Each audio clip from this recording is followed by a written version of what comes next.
Olá, bem-vindos a mais um programa Fechamento. Antes da gente entrar aqui no assunto principal, que obviamente continua aqui na nossa pauta a tragédia do Rio Grande do Sul. Hoje as chuvas voltaram fortes, Porto Alegre voltou a alagar, outras regiões também estão sendo atingidas. Falaremos nessa primeira parte do programa bastante sobre esse assunto, mas antes eu queria que você só desse uma olhada na capa dessa semana, o Cacá vai mostrar aí. Aparentemente, assim, ou tudo indica, e há muitas pistas de que o inquérito, a investigação sobre a tentativa de golpe, na verdade, a participação do Bolsonaro e a intenção do Bolsonaro de dar um golpe está praticamente assim, já na sua fase final, no Ministério Público, na PGR. A denúncia, então, deve acontecer em breve. E também nessa reportagem a revista conta um pouco sobre também de que forma deve ser, qual será provavelmente o desenho dessa denúncia em relação ao Bolsonaro. Então, recomendo a leitura, outra também, outras matérias interessantes nessa edição. Uma delas, da Fabiola Mendonça, sobre o preparo, ou, na verdade, o despreparo das cidades brasileiras para enfrentar desastres naturais. Há uma matéria sobre o processo que enfrenta nesse momento o governador do Rio de Janeiro, Cláudio Castro. O julgamento está correndo agora, e em algum momento desse programa também a gente falará sobre esse assunto. Mas para tratar, na verdade, não só do no Rio Grande do Sul, por que aconteceu dessa forma no Rio Grande do Sul, mas também como fazer uma reconstrução de forma a evitar ou atenuar que uma tragédia dessa magnitude volte a acontecer no Estado. A gente recebe aqui o Francisco Milanês. Ele já foi presidente, atualmente é diretor técnico da Associação Gaúcha de Proteção ao Ambiente Natural. Milanês, bem-vindo ao programa, obrigado por aceitar o nosso convite. É um prazer estar com vocês aqui. E, bem, eu sempre divido essa bancada aqui com muita honra, com a Fabíola Mendonça, Fabíola, Boa noite, Sérgio. Boa noite a todos. e com o Maurício Tuzou. Maurício. Boa noite, Sérgio, Fabíola, Francisco. Antes da gente entrar no ponto da reconstrução, Milanês, eu vou aqui só queria ouvir a sua opinião sobre uma declaração, uma das tantas declarações do governador Eduardo Leite, mas essa que foi dada no programa, numa transmissão no portal UOL, que ele disse que ele tinha sido alertado, ou que a equipe do governo tinha sido alertada sobre as consequências que poderiam ter um desastre como esse, mas que o governo tinha outras prioridades. Eu queria ouvir seu comentário a respeito dessa declaração do governador. É uma ótima pergunta e uma pergunta bem difícil, né? Porque é, é difícil pensar qual poderia ser a prioridade para um governante do Estado anterior, mais importante que o povo, a segurança do seu próprio povo. Então, é mais uma declaração infeliz, semelhante a outras, como não é hora de discutir os responsáveis, assinado o responsável, né?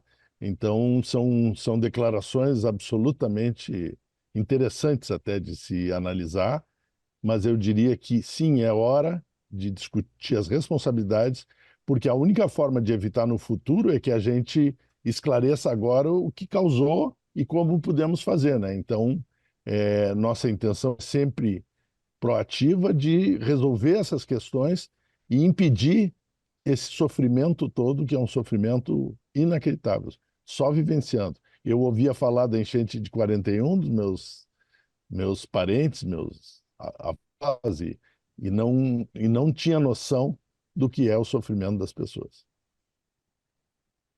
Francisco, o STF deu um prazo de 10 dias para o governador e a Assembleia Legislativa também, né, justificarem a mudança na legislação, né? O senhor que acompanha, que é ativista há mais de 50 anos na área ambiental, queria que o senhor explicasse um pouco essa mudança toda que foi feita na legislação, inclusive um mês antes da tragédia, foram flexibilizadas as normas, né, em relação às áreas de proteção permanente, né? Autorizou construção de barragens. Eu queria que você falasse um pouco, resumisse um pouco, assim, para quem está nos assistindo, entender melhor o que é que aconteceu. Eu diria que o melhor resumo de todos é o seguinte: em 53 anos de Agapan, que datam também a idade do movimento, já que é a primeira entidade ambientalista brasileira, nunca houve um governo que destruísse tanto. Mesmo até no período militar, quando ela começou em 71, se faziam avanços legais e nunca retrocessos. E agora é todo o retrocesso legal de obras espetaculares. Então, começou com o Código de Meio Ambiente do Estado. O Código do Meio Ambiente do Estado é uma obra-prima jurídica pelo seguinte: foram 10 anos de conversa entre a Federação das Indústrias, Federação da Agricultura, Agapan e muitas outras entidades da sociedade, negociando, cedendo cada um pouco. Nós fizemos um código que é uma obra-prima, tão boa e tão forte que ela foi votada em unanimidade na Assembleia, um código inteiro, não uma lei, um código inteiro votado por unanimidade. É uma obra que nos orgulha. Deu muito trabalho, 10 anos de reuniões e debates e tal, mas ele destruiu em 74 dias. E queria destruir, ser votado em urgência, em 30 dias. Aí foi entrado com uma ação judicial que impediu ele, porque código não pode ser votado em regime de urgência. Então aí, como ele tinha maioria, ele votou em 74 dias, sem debater nem com os técnicos de meio ambiente do Estado, quem dirá com a sociedade. Então, é uma coisa assim assustadora. Nessas mudanças que vocês perguntaram, foram desprotegidas as áreas mais importantes, estão nos faltando agora. Áreas de preservação permanente, foram as várzeas, sumiu esse conceito do código, inclusive várzeas, para as pessoas que não sabem, são as áreas de extravasamento do rio, são as áreas planas onde o rio extravasa. E quando ele extravasa, ele freia a enchente, porque a enchente nada mais é de uma quantidade de água enorme que supera a capacidade do rio e acaba transbordando. Essas áreas, a água fica ali e para de correr no rio e vai absorvendo aos pouquinhos. Então, diminui tremendamente a enchente. A natureza, os próprios rios, produzem as várzeas. E essas áreas podem ser usadas, por exemplo, para plantio, mas drenadas e usadas para loteamentos, significa que vai haver sofrimento no futuro, porque o rio retoma o que é dele. Um exemplo disso é Mussum, uma cidade que 70%, 80% da cidade foi arrancada, que ela estava na várzea do rio, que foi loteada, drenada, né? Isso funciona na hora. Isso enfim, é um crime contra as pessoas. No caso da zona metropolitana, isso foi feito muito antes que tivesse esse conhecimento, né? Então, Canoas é uma cidade de várzeas, mesmo Porto Alegre tem áreas de várzeas, e foi feito um dique, depois da enchente de 41, meados do século passado, se construiu um dique milionário, protegendo isso tudo em um sistema de portões, de eclusas para não entrar água no esgoto, de bombas para bombear água. E Porto Alegre e outras regiões estão protegidas para 6 metros de altura, desde aquela época. A enchente chegou agora a 5,35 metros. Portanto, não arriscou a cidade. O que arriscou foi que não foi feita manutenção, não funcionaram as bombas, não fecharam as eclusas, os portões não fecharam direito e a água entrou na cidade sem nenhuma necessidade, tendo um sistema milionário há mais de 50 anos feito para evitar isso. Então, a gente clama por responsabilidade, mas na pergunta que tu disseste, no Código Ambiental foi desprotegido, foi feito autolicenciamento, que é uma coisa ilegal no nosso entendimento, porque o Estado não pode delegar funções suas, como licenciamento. Foi feito desproteção de corte de árvores nativas. Essas árvores estão faltando exatamente nas encostas, que estão desmoronando todas, porque sem as árvores, sem as raízes, a argila corre sobre a rocha e é um inferno. Isso aconteceu no Rio de Janeiro, todo mundo viu, um sofrimento tremendo. Não foi a quantidade de mortes aqui, porque não são regiões rurais, mas é uma destruição total de área agrícola, destruição de morros, e esse deslizamento e essa erosão toda vai parar nos rios, torna os rios mais rasos, porque a terra se deposita no fundo, que é o chamado processo de assoreamento, né, do rio. Então, a terra se depositando no rio, no fundo do rio, o rio fica mais raso com uma chuva menor da enchente. E existe uma outra barreira que ainda impede muito desse solo entrar no rio, que chama-se mata ciliar, que é um filtro, que é uma garantia, uma estrutura do rio, Bom, a mata ciliar também foi desprotegida nas mudanças que o governador fez no Código de Meio Ambiente. Ele não se satisfez só com destruir 480 itens no Código de Meio Ambiente. Um ano depois, ele destruiu a nossa lei de agrotóxicos, fazendo uma mudança que permite hoje, no passado não podia. A nossa lei foi pioneira no hemisfério sul do planeta. Não podia liberar agrotóxicos no Rio Grande do Sul que não fossem permitidos nos países de origem. Pois isso foi mudado. Agora alguém me explique qual é a razão que alguém faz uma mudança dessa contra o seu próprio povo. Bom, lembrando, mas o que agrotóxico tem a ver com enchente? Tudo, pessoal, porque os agrotóxicos, a maioria que foi usado, 2,4-D, por exemplo, que é um herbicida de amplo espectro, ele mata todas as plantas, ele foi liberado 30 e tantos anos depois de ter sido proibido no Rio Grande do Sul. Voltou e está dando briga entre agricultores, porque os caras usam na soja, matam o vinho, matam a oliva, né? E além disso, ele deixa nu o solo, totalmente nu, né? Porque mata tudo. E aí a erosão é gigantesca, é muito maior, e essa erosão vai parar no rio, aumenta a quantidade de chuva, porque é importante dizer que se eu tenho 800 milímetros de chuva descendo essas encostas, arrancando o solo, vai chegar lá 800, 850, 900, porque o solo vai estar diluído na água e aumenta o volume, aumenta a enchente.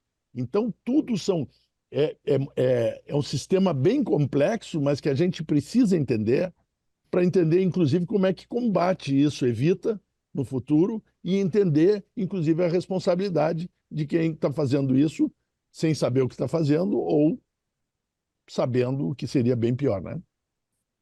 Francisco, a gente vai tocar nessa questão da prevenção, adaptação, que a gente pode fazer mais para frente, mas agora eu queria te perguntar o seguinte: você está há muito tempo aí na luta socioambiental, você sabe que, pô, desde o governo do Fernando Henrique Cardoso, com certeza posso dizer isso, o Brasil vinha subindo a montanha em suas políticas ambientais. Já fizemos uma série de políticas virtuosas que culminaram, por exemplo, no Código Ambiental, no Código Florestal, perdão, Lei da Mata Atlântica e tantas outras, né? E agora está vendo não só nos executivos estaduais, e aí eu acho que Eduardo Leite, de fato, ele conseguiu bater o recorde, eu acho, de destruição de uma política ambiental estadual, mas em vários estados acontece a destruição. A gente vê no Congresso Nacional também uma agenda que ano passado já foi perversa, várias coisas foram votadas, algumas foram evitadas. Esse ano o pacote está pior ainda, quer dizer, o Brasil caminha para descer rolando essa montanha que tinha subido, num retrocesso terrível. Eu queria que você falasse um pouco sobre isso e como, né, com a tua visão de ambientalista experiente, como fazer para reverter essa destruição da política ambiental brasileira nesse momento tão delicado que, mesmo após o fim do governo Bolsonaro, continua coisa feia, né?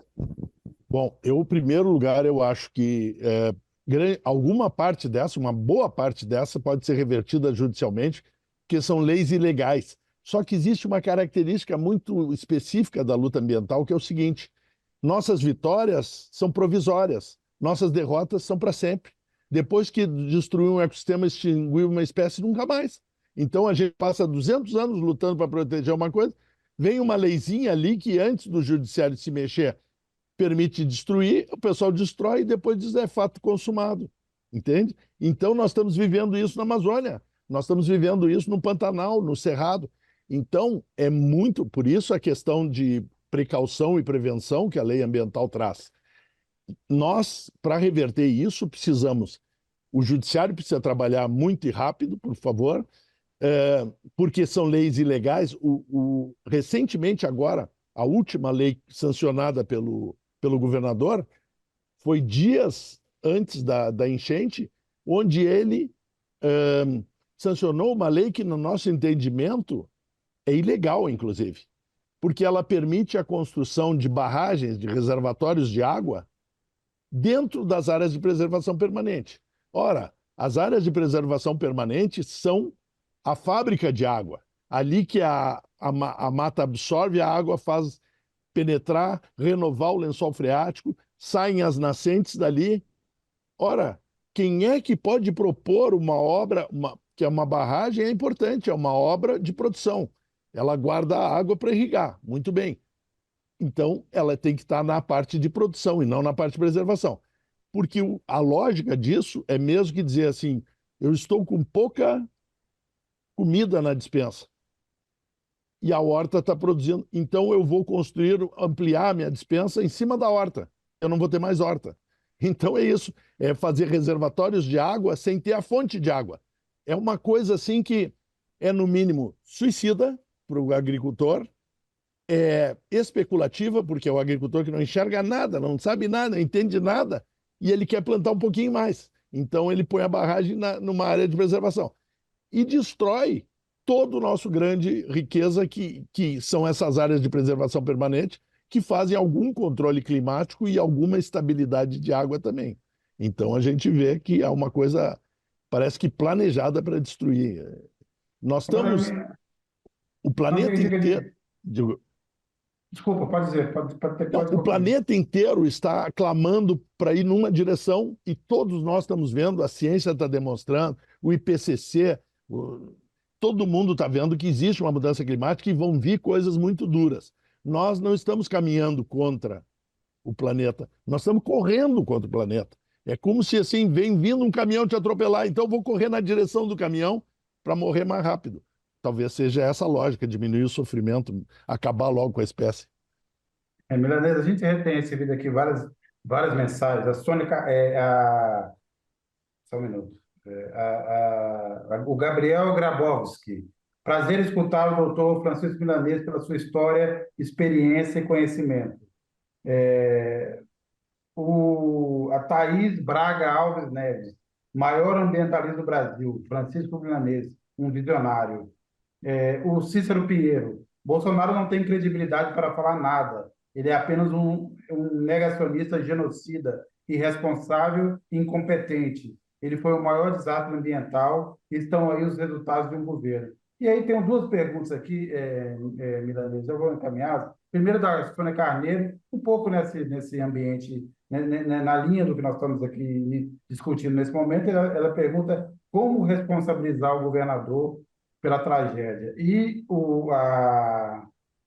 a Silvia Lemos pergunta por que ninguém fala sobre o abandono das comunidades indígenas e quilombolas no Rio Grande do Sul. Então, primeiro sobre o governador, a responsabilidade ou a responsabilização, e depois sobre as comunidades indígenas e quilombolas. Bom, sobre o governador e os governantes em geral, eu entendo que a população decide dar o poder de administrar para fazer o seu bem, para protegê-los, para cumprir as suas decisões, as suas promessas, e não para fazer o que bem entende, né? E ir contra os interesses da própria população. Eu entendo que existe responsabilidade, tem que haver uma pessoa sistematicamente destrói toda a legislação ambiental possível e depois, quer dizer, vai numa COP e diz que está preocupado, não tem plano nenhum de climático, mas está preocupado. Então, existe o marketing e existem os fatos. Os fatos é o que a gente faz. E eu, pessoalmente, acho que existe uma outra coisa, mas aí é uma figura jurídica que eu estou propondo, que eu acho que deveria já ter sido proposta, inclusive, que eu estou chamando de responsabilidade simbólica. Quando o governante faz arminha, diz que tem que matar a gente de um determinado partido ou postura política, ele tem responsabilidade por toda a violência que ele gera, porque ele é um exemplo. Então, quando o governante só destrói lei ambiental, propõe uma mineração da maior mina a céu aberto dentro da zona metropolitana, 13 quilômetros do centro da capital, e ele era o garoto propaganda dessa mineração. E faz toda essa legislação que nós já falamos aí, ele está dando uma mensagem para aqueles que odeiam a natureza e que acham que ambientalistas são chatos: destruam, que eu não vou fiscalizar e não vou prender vocês. Essa é a mensagem. E isso é uma responsabilidade simbólica. Não é só a lei específica, que já seria suficiente para responsabilizar, mas é a postura de um governante que tem que ser sério, que tem que respeitar todas as posições, não pode instigar violência nem contra o meio ambiente, nem contra as pessoas, não pode instigar a invasão de terra, queimada e todas essas coisas. Inclusive, ele retirou também a proibição de fazer queimada no estado do Rio Grande do Sul, que estava no Código, falando em queimadas. Então, vocês veem que é uma coisa incrível, porque nós estamos andando, correndo contra a maré, e ainda as pessoas têm que sofrer responsabilidade. Eu acho assim, poder equivale a responsabilidade maior. E as pessoas têm que ser responsabilizadas. Claro que quem tem que julgar isso é o judiciário, mas eu tenho fé de que, mais dia menos dias, vamos começar a pagar a conta. A gente não pode criar uma fake news ou criar um processo que destrói as maiores empresas brasileiras no exterior, Embraer, Petrobras, JVS, não sei mais o que, as construtoras, e depois sair e dizer que não tem nada a ver com aquilo. Tem responsabilidade. As pessoas têm que fazer o que é certo dentro das suas responsabilidades e pagar pelos seus erros. É a minha opinião.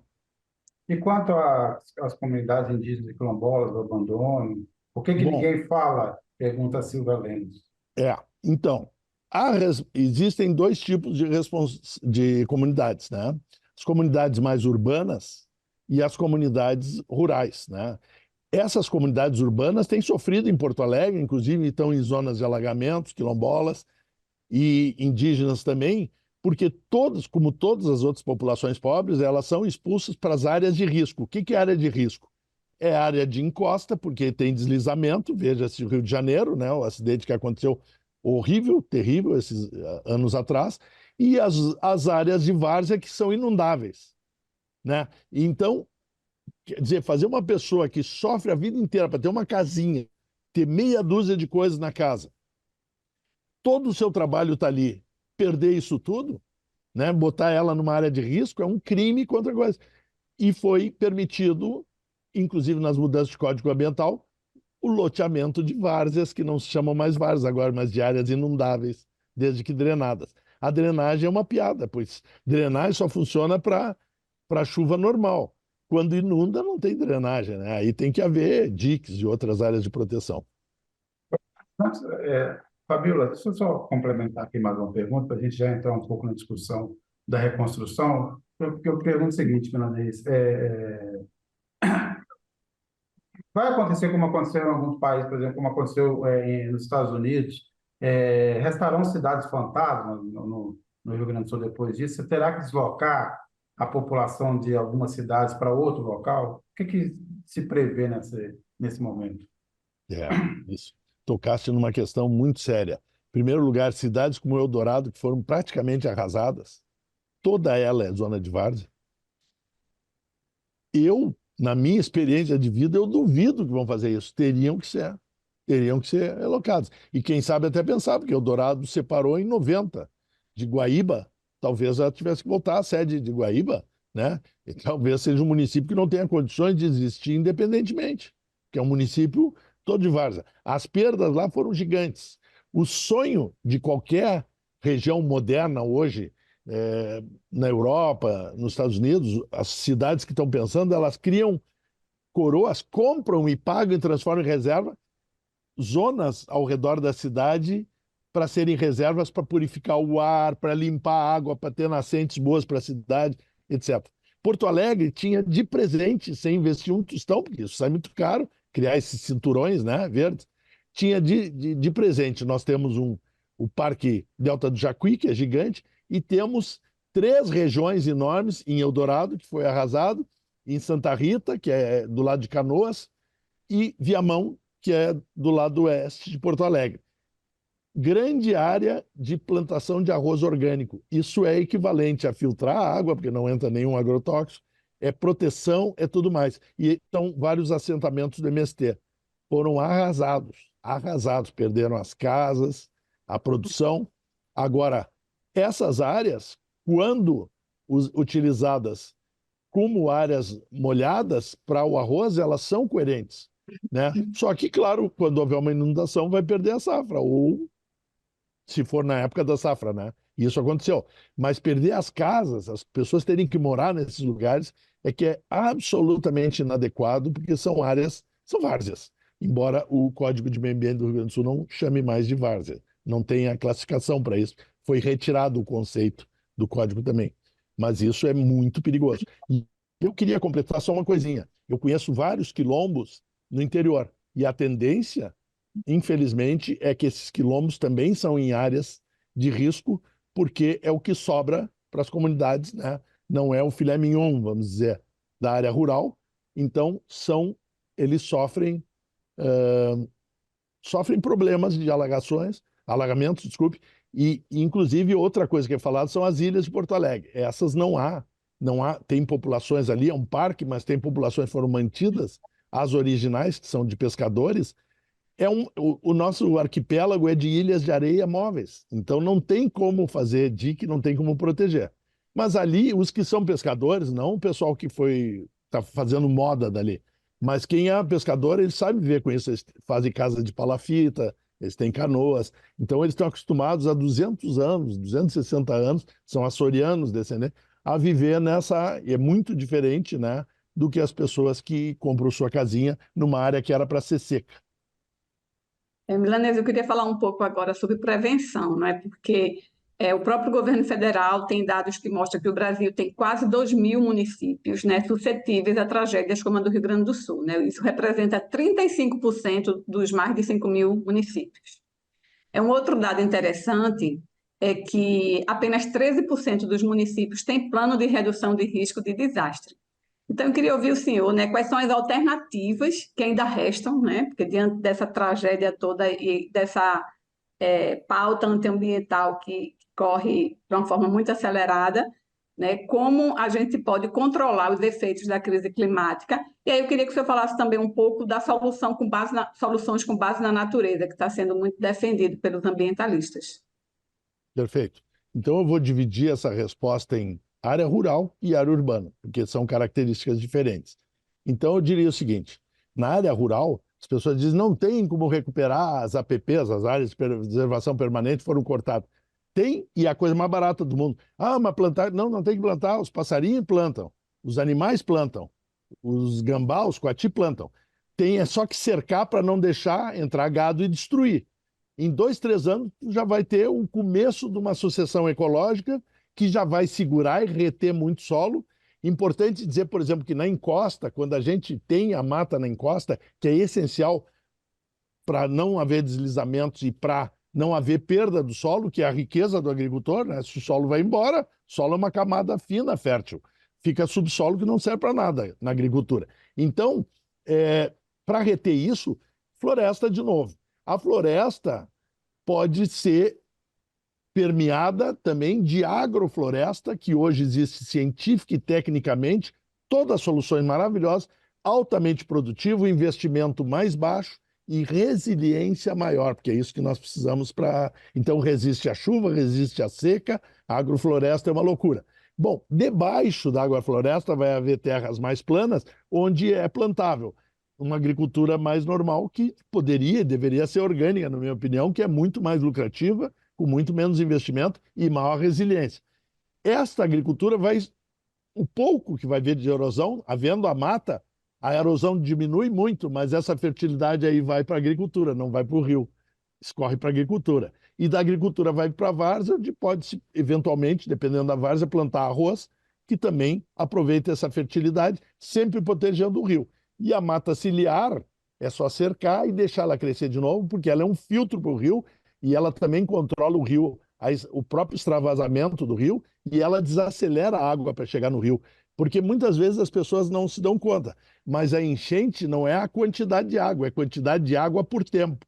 Se nós tivermos como atrasar essa água que choveu, por exemplo, descendo o morro, batendo no mato, nas folhas e demorando, o rio dá conta de levar. É que como está tudo assoreado, compactado, por retirada da mata, por fazer uma agricultura da Idade Média, de compactação e solo nu, então esse solo não entra mais água. Então ela vem correndo muito rápido, chega no rio e aí dá enchente. Por isso é a violência. Então, é barato, tem que haver decisão política e tem que haver, sobretudo, educação dos agricultores. Porque eles não sabem, eles querem plantar. Quem tem que controlar e ensinar o agricultor das vantagens que ele tem de manter, da vantagem que ele tem de ter uma tecnologia mais branda, que ele vai ter menos risco, com clima, com seca, ele vai produzir sempre, né? Então, isso o Estado não faz, e isso só o Estado pode fazer, porque o agricultor não tem condições de pagar 500 especialistas e muito menos de fazer um plano dessa escala. O Estado pode ajudar a financiar, o Estado pode ajudar a comercializar produtos orgânicos para o exterior, tem um mercado gigantesco, o próprio Brasil já é um mercado enorme em crescimento, isso baratearia o custo dos orgânicos, seria um grande negócio para todos. E nós íamos deixar de beber, no Rio Grande do Sul, 6 a 7 agrotóxicos na água, acima do que a Organização Mundial de Saúde permite. sem falar os outros que também estão na água. É um coquetel de agrotóxicos que hoje nós estamos bebendo, que o agrotóxico vai menos de 1% na semente que é exportada e 99% fica aqui e vai para o rio, né? Então, quando a gente está falando disso, está falando numa uma solução de Estado, porque o Estado tem que ajudar as pessoas, tem que educar, tem que fiscalizar, tem que financiar, que é do interesse de todo mundo. Isso sim é interesse de todo mundo. Nós temos dispensa de agrotóxicos pagar imposto. Por favor, eu estou financiando o meu próprio envenenamento. Isso não faz sentido. Agora, eu financiar um cara que quer fazer uma transição ecológica, produção orgânica, isso eu quero, faço questão. Inclusive, quero investir, se for possível. Mas então é isso, existem formas baratas. Nas cidades, é evitar totalmente, acabar com essa coisa de loteamento de área de risco, que nunca pôde existir. Claro, no passado existia por ignorância, mas não é tão ignorância. Vocês pensem o seguinte, o eucalipto, que é a maior árvore danosa em termos de supar, ela não tem nada contra a árvore eucalipto, que é australiana, mas ele foi trazido para o Brasil no começo do século passado, em São Paulo, por o pessoal que tinha as várzeas encharcadas, banhados, e queria lotear para vender para os pobres. Então eles plantavam eucalipto que secava o banhado, só que não secava quando chovia, né? Quando dá enchente. Então, vocês podem ver em São Paulo as coisas que tem por aí. E aqui, com certeza, depois também foi adotado por muita gente. Nós temos que entender que inteligência não é caro. Caro é a burrice e a irresponsabilidade. Ela custa vidas e casas e histórias de pessoas que são roubadas. Inteligência é baratíssimo. Vocês viram tudo que eu falei para mudar o Estado, algumas leis, um pouco de fiscalização e um investimento que é produtivo. Então, um investimento maravilhoso. Nas cidades tem que haver controle, porque a tendência das cidades é botar edifícios dentro d'água, se for possível, né? Vender todas as várzeas, e isso... Mas, dá um exemplo, por exemplo, pensando numa reconstrução de uma cidade, dessas que foram... O que precisaria ser feito assim, em termos de reconstrução? Quais são as ideias mais simples e mais baratas, vamos pensar Bom, assim, para lidar com isso? Te agradeço muito a pergunta, porque essa é ótima. Em primeiro lugar, nós estamos diante de mudanças climáticas radicais que vão seguir aumentando e esses eventos vão seguir aumentando. E não importa evento maior que a de... porque essa aqui, enchente, foi maior que a de setembro. Mas não interessa, é maior. Cada uma é um problema, de que tamanho que for, e ela é mais frequente. Bom, as cidades vão sofrer, já estão sofrendo, aumento térmico, que a cidade... Então, as cidades têm que levar de volta... Qual é a forma de ser resiliente? Levar de volta a natureza. Quando os que colonizaram aquele local chegaram, tinha um ecossistema ali. Qual é o ecossistema mais adaptado e mais resiliente para viver ali? O próprio ecossistema dali.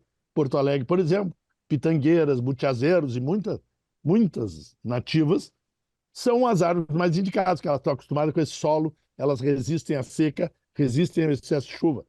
Nós precisamos, para controlar o clima da cidade, que é uma poluição térmica desgraçada, para vocês terem uma ideia, estudos da universidade mostram que Porto Alegre, do centro a alguns bairros como o que eu moro, tem 8 graus de temperatura de diferença. Significa o seguinte, que a pessoa infeliz, isso durante a madrugada que se mede para não ter influência do sol, né?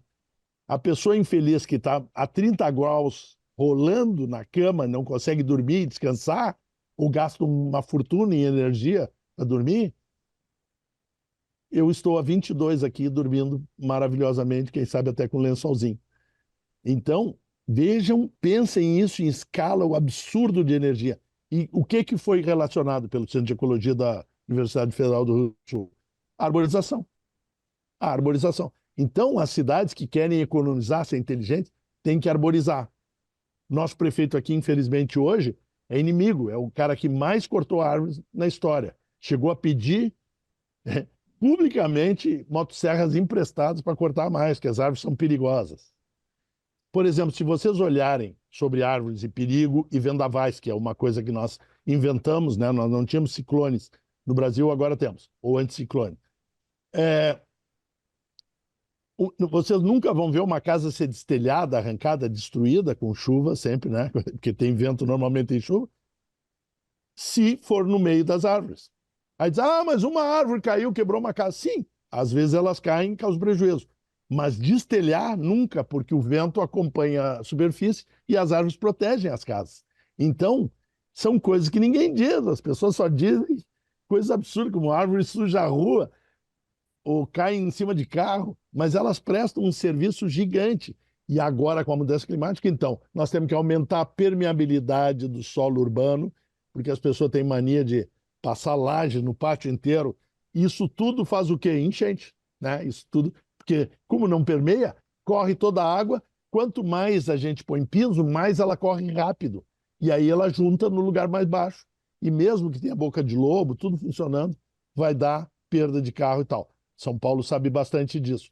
Então, nós temos que aumentar a permeabilidade de calçada dos pátios, tem que ter lei fomentando isso. Diminuir IPTU ou cobrar mais IPTU de quem põe laje em tudo, sabe? Nós temos que produzir energia, nós temos que ter cisternas para guardar água. Imagina uma cidade cheia de cisternas, por lei, com incentivo fiscal, essa água dos telhados toda vai ser guardada, então ela não vira um problema que vai causar problema para os outros na rua. Tudo isso são medidas, mas a natureza, vamos dizer, ela é o melhor ensinamento, que a natureza, ela sempre tem um jeito, os rios que alagam têm as suas várzeas, no mato a água sobe isso, eu já acampei no meio de mato, em chuva inesquecivelmente grande, e é um pouquinho de água assim, depois já baixa e acabou. É isso.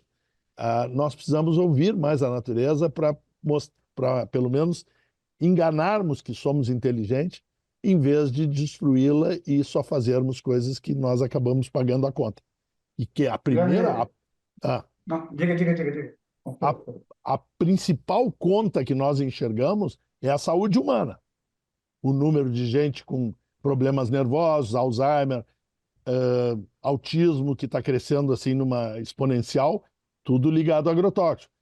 A saúde nós estamos pagando com a nossa saúde, jovens com câncer e tal. E a segunda coisa, que é, na verdade, até mais importante, mas nós consideramos em segundo lugar, é a natureza, porque a natureza são várias saúdes das quais nós dependemos para ter saúde.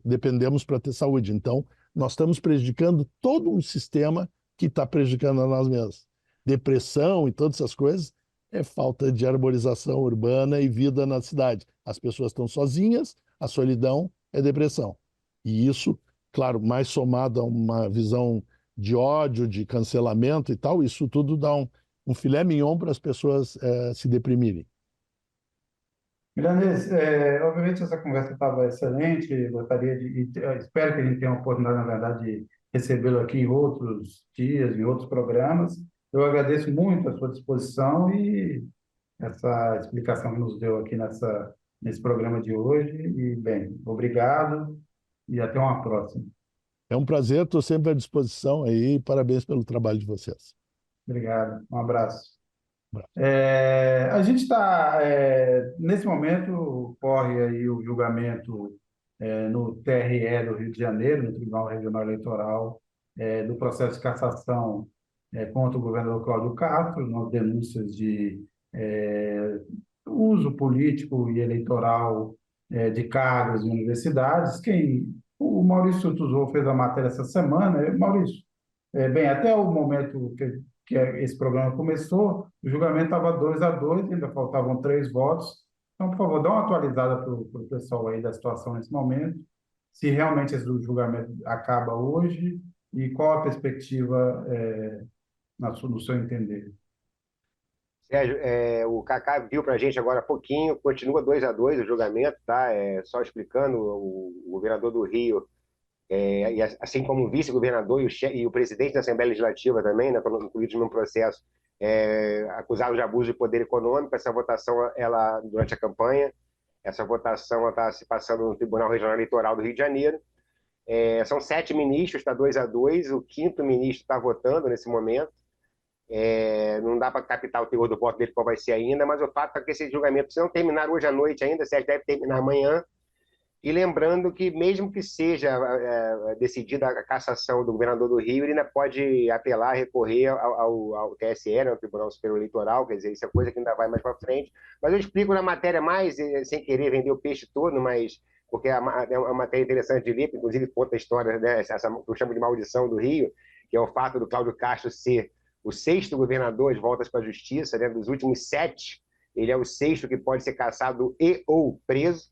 Eu falo um pouco disso na matéria, mas mostra também todo esse imbróglio que envolve o Cláudio Castro, tanto nessa acusação, são dois processos, né? Um eleitoral que fala sobre a distribuição na boca do caixa, né, de pagamentos para supostos servidores temporários do governo, que totalizaram, esses pagamentos totalizaram 220 milhões de reais na boca do caixa, de véspera da eleição, e que a Justiça Eleitoral está caracterizando, o Ministério Público Eleitoral, melhor dizendo, está caracterizando como compra de voto e, enfim, isso que é o motivo. E o outro é um julgamento criminal que remonta ao tempo que ele era vice-governador ainda, que é uma investigação do Ministério Público Federal e da Polícia Federal sobre fraudes de contratos na Fundação Leão 13, que é uma fundação ligada ao governo do Rio para assistência social.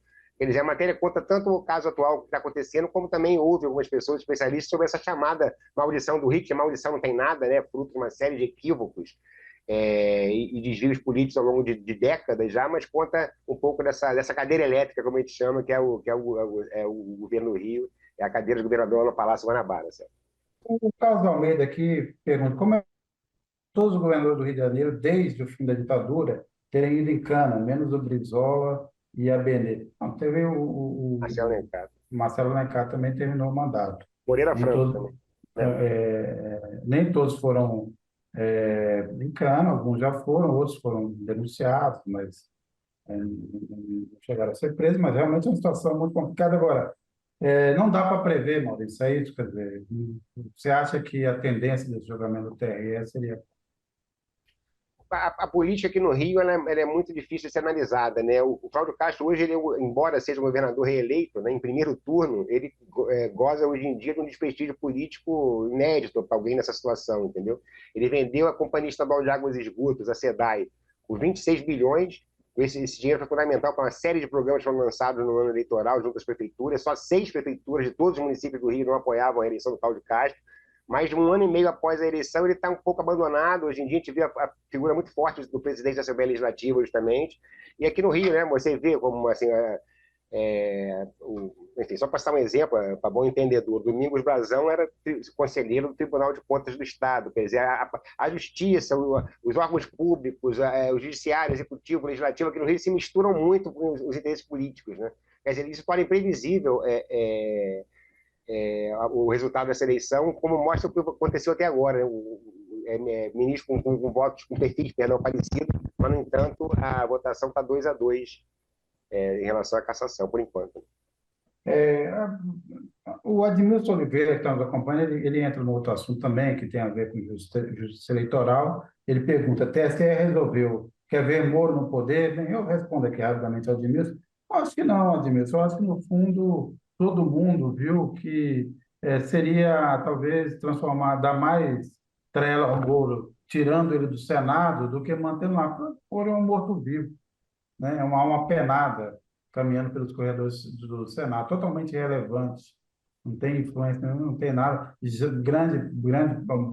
Quase metade do Brasil entende que os estragos que ele fez na Lava Jato. Então, no fundo, eu sinto que no fim, e já quando começou o julgamento no TRE do Paraná, tanto o PT quanto o PL já tinham meio mais ou menos jogado a toalha, assim, desistido. Se também não caçar, não vai ter nenhum problema. Recorreram por necessidade, porque senão ia ficar mal, né? E até porque também é parte do processo, e depois poderiam serem acusados de denunciação, tal. Então, fizeram, mantiveram o rito, mas já tinham uma ideia de que ia ser absolvido. E também, para o TSE, também fica a marca de que não houve perseguição, né? Você caçou o Dallagnol, para não parecer também que o Moro, de qualquer forma, havia ali, faltaram provas mais contundentes, né? Mas lembrar que os votos dos ministros do TSE e do juiz do TSE foram muito contundentes em relação ao Moro, tiraram sarro da história dos indícios, da forma como ele conduziu a Lava Jato, Quer dizer, foi, na verdade, também uma lição, deram ali uma espécie de lição ao Sérgio Moro, também ficou muito mal. Eu não acho que ele sai bem dessa história, não, nem fortalecido. Eventualmente virar governador do Paraná, ser reeleito pelo Paraná, prefeito de Curitiba, então, esse é um problema do Paraná, né? Se quiserem eleger o Moro, o que a gente pode fazer? A República de Curitiba é o que é, mas eu acho que não, ele não sai fortalecido, eu acho que ele sai enfraquecido dessa toda história. Agora, Fabíola, o Supremo também tomou uma decisão interessante hoje, importantíssima, eu diria, que foi agora vetar nos julgamentos que tenham a ver com feminicídio, assédio, com agressões contra as mulheres, aquele argumento de uma certa de usar o argumento de culpa das mulheres. É essa história que sempre se repete, né? Você quer usar. Outro dia eu vi uma declaração muito interessante de um advogado dizendo o seguinte: às vezes você acha uma vítima, um homem morto no matagal. Um homem morto no matagal. Aí uma mulher morta no matagal e se pergunta, mas o que ela foi fazer ali? Né? Não é a mesma pergunta que faz com o homem. De qualquer forma, me parece uma decisão muito, vamos dizer assim, civilizatória em relação a sempre essa baixaria que a defesa de um acusado de agressão procura contra a mulher, né? É sempre dar a ideia de que a mulher, de alguma É forma, culpada. abriu espaço para isso, permitiu que isso É. acontecesse.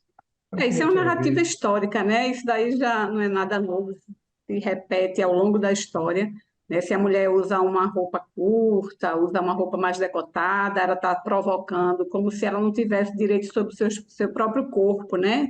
Tivesse que entrar dentro de um padrão que, né, uma sociedade machista está lhe impondo. Né? Isso é só mais um traço, né, de uma sociedade machista e misógina que o Brasil sempre foi. Não traz nada. Agora, assim, é interessante ressaltar que existe uma resistência, né, cada vez maior, né, dos movimentos sociais, né, tem todo um debate político em torno disso que eu acho que também está avançando. Eu acho que é uma guerra, né, que se dá e que a tendência é diminuir, né, essa narrativa, perder um pouco força. De qualquer forma, também tem um fato que, ao tomar essa decisão, o STF também proíbe que qualquer citação desse tipo vá parar nos autos, porque acaba sendo uma segunda agressão às mulheres. Mesmo que ela Exatamente. ganhe na justiça, vai ficar registrado lá que o advogado disse que não sei o que, tal, ou que ela se insinuou, que ela permitiu, ou porque ela não era direita, como se dizia. Então, me parece, desse ponto de vista, uma decisão muito importante e interessante nesse momento, pelo menos para que você mude um pouco a mentalidade também desse argumento que é sempre, né? Vamos lembrar que até os anos 70, ou até o fim dos anos 70, existia a legítima defesa da honra, né? Que o marido Sim. poderia matar a mulher caso ela o traísse ou ele achasse que ela o tinha traído, né? Não tem tanto tempo que essas coisas mudaram dessa maneira. Agora, queria também, Maurício, a gente fazer aqui uma rodada de comentários finais. Qual é a sua dica da semana? O que você acha que o pessoal tem que ficar de olho nos próximos dias? Sérgio, antes da minha dica, queria só fazer uma provocação. Nós tivemos uma semana, né, passou algum anjo, né, alguma fada madrinha por Brasília, porque além da absolvição do Moro, tivemos também o Zé Dirceu, né, se livrando de mais um processo, né, e também o Romero Jucá. Quer dizer, enfim, muita gente, né, que estava às voltas com a justiça tá se libertando. No caso específico, o Zé Dirceu tem embutida na discussão uma volta dele, né, à Câmara, que certamente acontecerá, se ele for candidato a deputado federal para São Paulo, por mais rejeição que o Zé Dirceu tem, ele certamente terá uma votação estrondosa, e é interessante. Sobre a dica, Sérgio, Petrobras, né? A gente sempre acompanha com muito interesse essa discussão política toda da Petrobras, né? A demissão do Jean Paul Prates teve alguns momentos picantes, digamos assim, né? Mas a Magda Chambriard, nova presidente, que ainda precisa ser corroborada pelo conselho administrativo da empresa, mas ela chega, talvez, fazendo alguns pequenos, porém importantes ajustes. Eu estou de olho nisso, para ver para onde vai a política da Petrobras, porque isso o presidente Lula já falou a diversos interlocutores, em diversas reuniões, ele considera como fundamental o desenrolar do restante desse primeiro mandato, né? Ou seja, fica subentendido que é uma coisa importante para ele tentar a reeleição também. E aí estamos de olho no que vai acontecer, mudanças sutis, seja em relação à refinaria, seja em relação à produção de fertilizantes novamente, seja em relação a essa grande discussão da margem equatorial, da exploração de petróleo. A Petrobras certamente, nas próximos dias e semanas, vai nos reservar algumas pautas interessantes aí. Fabiola? Bom, eu acho que a gente tem que ficar de olho ainda no Rio Grande do Sul, né? Voltou a chover, né? As águas voltaram a subir também. E na justificativa, né, que o governo do Estado do Rio Grande do Sul e a Assembleia Legislativa vão dar ao STF em relação à legislação que foi totalmente desmontada. Eles têm 10 dias para dar essa resposta, já está contando esses 10 dias, né? Eu quero acompanhar para saber qual vai ser a justificativa para algo que é injustificável. Bem, né, nessa semana aconteceram dois episódios, vamos dizer assim, mais simbólicos do que práticos. Um deles até mais contundente e com consequência ainda a perceber. Este, que é o mais importante, no meu entender, porque mais efetivo, foi essa decisão da declaração conjunta, o reconhecimento do Estado da Palestina feito de forma conjunta pela Espanha, a Irlanda e a Noruega. Agora os três países europeus se juntam. A Suécia, que já tinha em 1994 reconhecido o Estado palestino, isso aumenta um pouco da pressão dentro da União Europeia, que vive uma certa divisão, uma grande divisão e um certo dilema em relação a Israel, porque países como a Holanda e a Alemanha se sentem, obviamente, muito culpados, e com grande razão, carregam a culpa do Holocausto, né, do morticínio dos judeus, e, portanto, tendem sempre a se alinhar de uma forma acrítica e automática com qualquer ação de Israel, e têm sido muito contundentes e muito na defesa de Israel, quer dizer, na proteção de Israel ao massacre que ela está cometendo em Gaza. Então, isso reabre a discussão na União Europeia, é um passo importante, e fica claro que ali no Oriente Médio só terá uma solução naquela região se você tiver uma solução dos dois estados, coisa que Israel nega, o governo Benjamin Netanyahu continua negando. Esse para mim, é o mais importante dos dois episódios. O segundo foi esse parecer do procurador do Tribunal Penal Internacional, indicando que houve crime de guerra e crime contra a humanidade cometido pelo Netanyahu e por seus principais ministros, e também pelo Hamas. E esse procurador sugere uma emissão de prisão, né, de ordem de prisão contra o Netanyahu e alguns ministros, então o ministro da Defesa, o seu chanceler, como também das principais lideranças do Hamas. Esse parecer do procurador do TPI conseguiu um feito inédito, que foi juntar o Netanyahu e o Hamas do mesmo lado. Ambos condenaram a decisão. O Netanyahu, obviamente, apelou, como sempre tem apelado, que é misturar a crítica ao governo e a ação militar desproporcional, esse massacre cometido em Gaza, com o antissemitismo. Então, ele, obviamente, ocupou, disse, como eles fazem em geral, têm feito em geral, chamou o procurador do TPI de antissemita, e os líderes do Hamas dizem que o Tribunal Penal confunde as vítimas com o algoz. Então, tá nesse ponto. Não tem uma consequência prática, embora, por exemplo, o chanceler da Alemanha, o Scholz, disse que se houver uma decisão do Tribunal Penal Internacional com mandado de prisão do Netanyahu, se o Netanyahu for na Alemanha, ele mandará prender, mas o fato é que Israel não atende, como os Estados Unidos não aceita e não reconhece o Tribunal Penal Internacional, e o Biden saiu logo em defesa do Israel, dizendo que essa decisão era erro. Não existe, segundo o Biden, não há genocídio em Gaza. O Biden, que a gente sabe muito bem, está nessa corda bamba, caminhando sobre essa ponta da espada, porque, ao mesmo tempo, ele tem esse compromisso histórico, e os democratas têm um compromisso histórico muito mais profundo com Israel, um alinhamento muito mais profundo com Israel do que até os republicanos. Então, ele mantém isso, ao mesmo tempo, ele percebe que esse apoio incondicional ao que Israel está fazendo em Gaza lhe tira votos.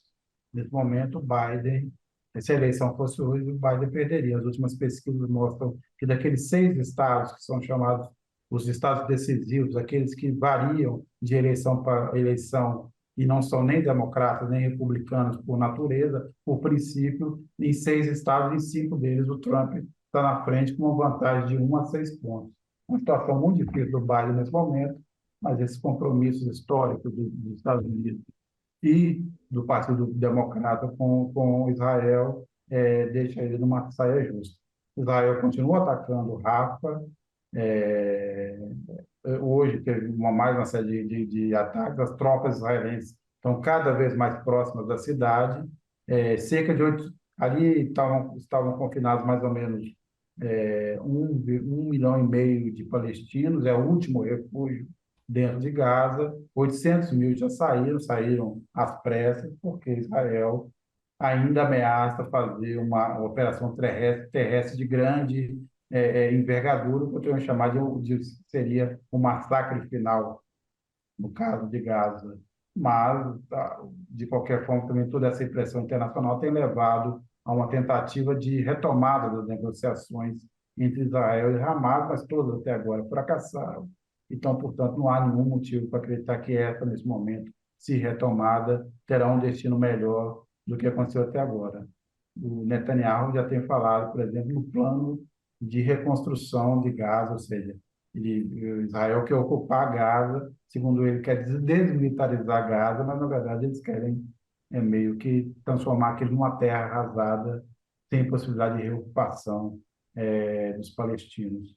Então, vamos ver o que vai acontecer nos próximos dias. De qualquer forma, continua uma situação bastante dramática e vexaminosa, vamos dizer assim, não só para Israel, mas para a comunidade internacional, que ainda não foi capaz de ter uma atitude firme para conseguir estabelecer um cessar-fogo na região. Lembrando também, por último, não vou me estender muito mais, que a ONU, por exemplo, teve que suspender a ajuda humanitária em Rafa, porque está impossível transitar naquele momento, fora os bloqueios feitos por civis israelenses, impedindo a circulação de caminhões com alimentos, roupas e água para a região. A situação que a gente vive, Maurício e Fabiola, não queria acabar assim num momento tão, tão triste, mas é o mundo que a gente vive nesse momento. Mas obrigado mais uma vez por permitir que eu divida esse programa com vocês. É sempre uma honra para mim. E, bem, até a próxima.